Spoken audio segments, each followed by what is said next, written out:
wait a second, and now I'll get our acceleration. Hey everyone, it's Ben Hardy here, and in today's video, we're gonna be going over a 2020 Jeep Grand Cherokee High Altitude. This vehicle is brand new, and it also has the 5.7 Hemi, which is really hard to come by right now. But first and foremost, a huge shout out and thank you to the Larry H. Miller Dodge Ram here in Provo for giving me some time with this Grand Cherokee. Check out their inventory link below. Let's get straight into the video. Under the hood of the Grand Cherokee, we have a naturally aspirated 5.7 liter Hemi V8 that goes through an 8-speed automatic transmission. Fuel economy is 14 around town and then 22 on the highway, with power outputs being 360 horsepower and then 390 pound-feet of torque. Let's go to the front end of the High Altitude. So first off, you've got your standard Grand Cherokee hood, and then coming down below, you've got the LED accent lights, you've got the projector bulb there in the center, and then notice the whole front end has pretty much been blacked out here on the High Altitude. You do have your sensor there at the bottom, parking sensors all along the bottom portion as well. I love how you have the fake venting there on the side. Definitely looks cool though stylistically. And then I love the LED light down here. I know it's not on, but it always looks really cool when that is popped on. And other than that, there is the front end of the High Altitude. Coming around the side here, we've got 20-inch wheels, and wrapped around that, we've got two 65mm tires in the front and over in the rear. And they did a dark gray coloration here for the wheel, which I think looks really good. And then notice the badging is also dark gray. And then coming to the side, everything's all blacked out. The door handles, the mirrors, all of that. And again, that's part of the High Altitude package.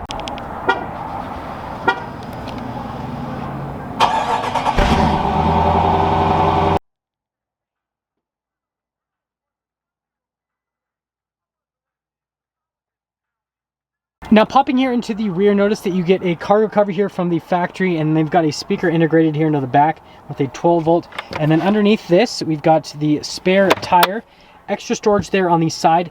Payload capacity is 1,050 pounds. And other than that, let's close her up. Oh, I guess I didn't press the button all the way. There we go. You always got to have the magic touch when shutting rear hatches. But that's all for the rear, guys. Now let's finish things up with the rest of the rear. So first off, you've got the signature Grand Cherokee LED lights here in the back, and then you've got the blacked out parking sensors here. And then I love the coverings over the exhaust tips. I think they look really good, kind of go with the overall shape and design of the Grand Cherokee. And other than that, here's everything for the rear. Now let's go with the door panel here in the back. So first off, you've got the wood trim here at the top. You've got the leather down below where you're actually going to rest your arm with the blacked out stitching. And then you have the door handle just up above. And then here are the seats in the back. So again, full leather, perforated leather here in the center portion. And then you've got the armrest with some cup holders, but let's actually pop in. So stepping in, pretty easy to get in here. I'm 5'11", headroom's good.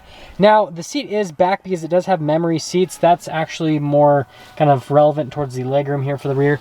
Got a couple vents back here, heated seats, USBs, a full outlet as well, and that's all for the back of the High Altitude. Now here's the door panel at the front. So again, you've got the wood trim up here, and then you've got the leather just down below with the blacked out stitching. Memory seats in that area. You've got all of your window controls, and then the power folding mirror button just right there. And then here are the seats at the front. So again, full leather here, perforated leather in the center with the darker stitching. And then you've got the adjustments there for the seat with the lumbar support.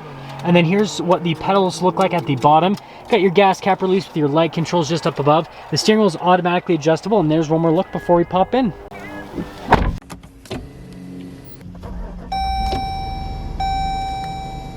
Here's the steering wheel in the Grand Cherokee High Altitude. So soft touch leather all around the steering wheel, radio controls on the back. Got your cruise control and your adaptive cruise control down below. And then you've got the controls for the center stack, voice command, phone controls. And then you've got the stock there for the windshield wipers and the turn signal, and that's all for the steering wheel.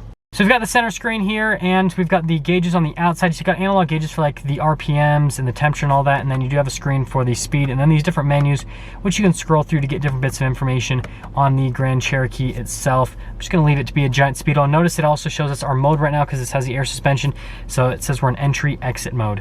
Here's the center infotainment system. First off, we'll pop it into reverse. You guys can see the backup camera just has your traditional backup camera. The lines do turn with the steering wheel. Now, as for the rest of the screen, you've got heated and ventilated seats here, and that's, again, controlled via the screen, and then also a heated steering wheel. Response time on the screen is really good. It's easy to use. I feel like it's nicely integrated into the dash right here. This does come with the off-road pages because it is ultimately a Jeep, but other than that, that's everything for the center screen. Down below here, we've got our analog controls for the radio. Analog climate controls, this does come with a dual zone climate. You've got your stability control, and then for the drive modes, it's kind of confusing, but you've got your sport mode, Okay, if we take the sport mode off and then we press that, that'll put us into normal mode. But right now we're in the eco mode technically. And then notice you've got your lane departure, your parking sensors, and then your parking assistance. And then underneath this cover, you've got some USBs and then a full 12 volt. And that's all for that kind of whole section. Coming down below, we've got the shifter for that 8-speed automatic. You do have the manual shift function if you want to shift the gears yourself. And then you got a couple cup holders. So we've got our drive mode select in this area. So you've got your 4-wheel low, your hill descent control, and then you've got your snow, sand, auto, mud, and rock. And then this for the air suspension, which will pop it up into the, well, I meant to pop it in the normal mode, but now we popped it up too high.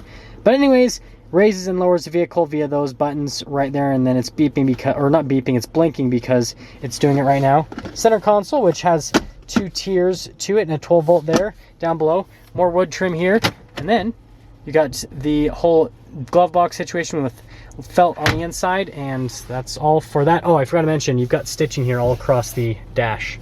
Now up here we've got a full panoramic sunroof, universal garage door openers, and a sunglass holder. On top of that, it's a full black headliner, and that's everything for the top. Now that we're done going over the interior on the high altitude, let's quickly get into the pricing on it. So in terms of pricing, this high altitude stickers for about $57,000 before any type of market adjustment.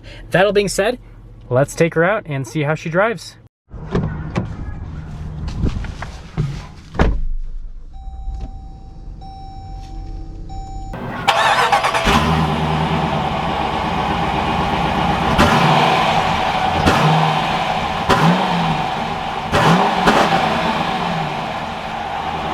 Well, let's quickly talk about visibility before we set off here in this Grand Cherokee high altitude, the 5.7 Hemi.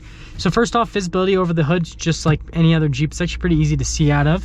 And then there's your visibility through both the mirrors, and they do come with blind spot monitoring. And then here's what the rest of the rear.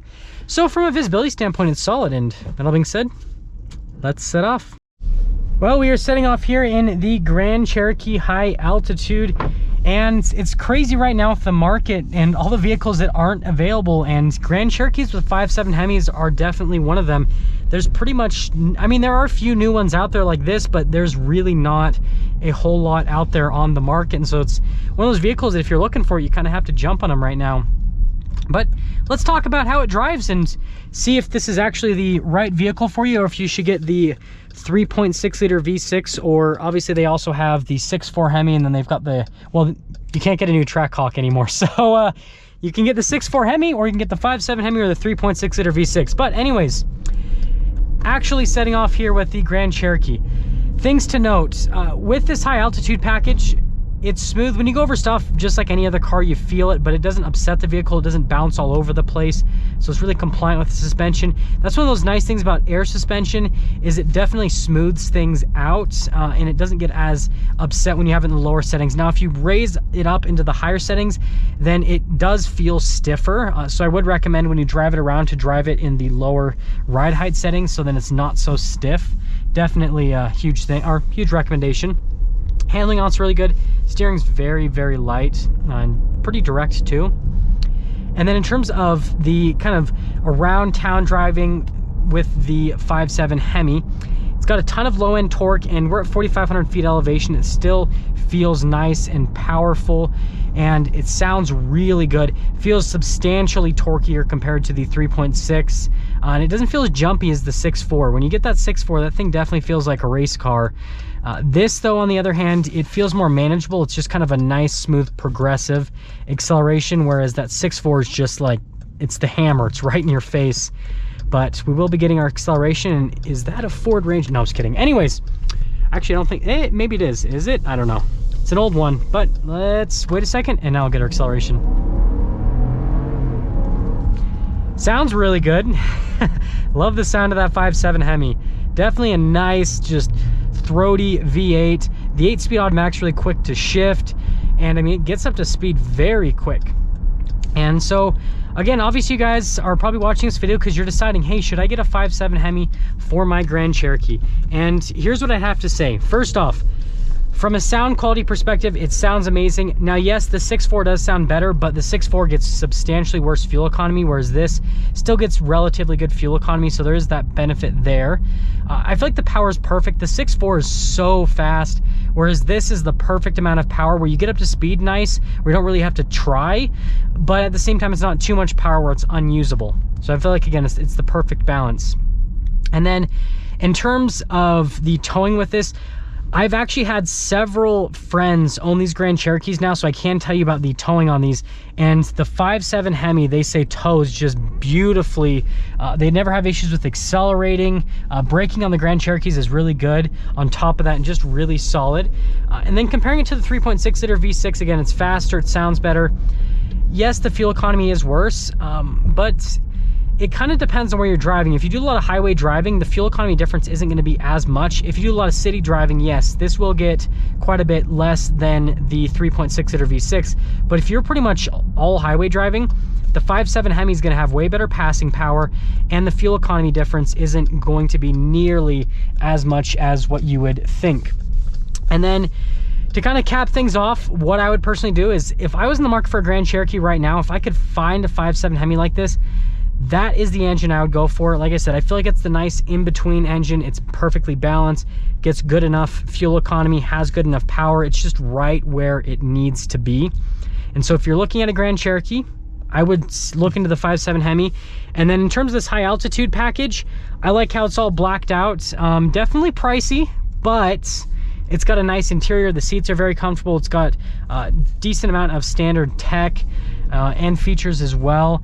And so overall, I definitely think this high altitude package is nice. And so yeah, this high altitude, the 5.7 Hemi, gets a thumbs up for me, and that's all for the driving. That's gonna sum things up for our video on this 2020 Jeep Grand Cherokee high altitude. And again, a huge shout out and thank you to the Larry H. Miller Jeep Chrysler here in Provo for giving me some time with this Grand Cherokee. Check out the inventory link below. I'll see all of you in the next video.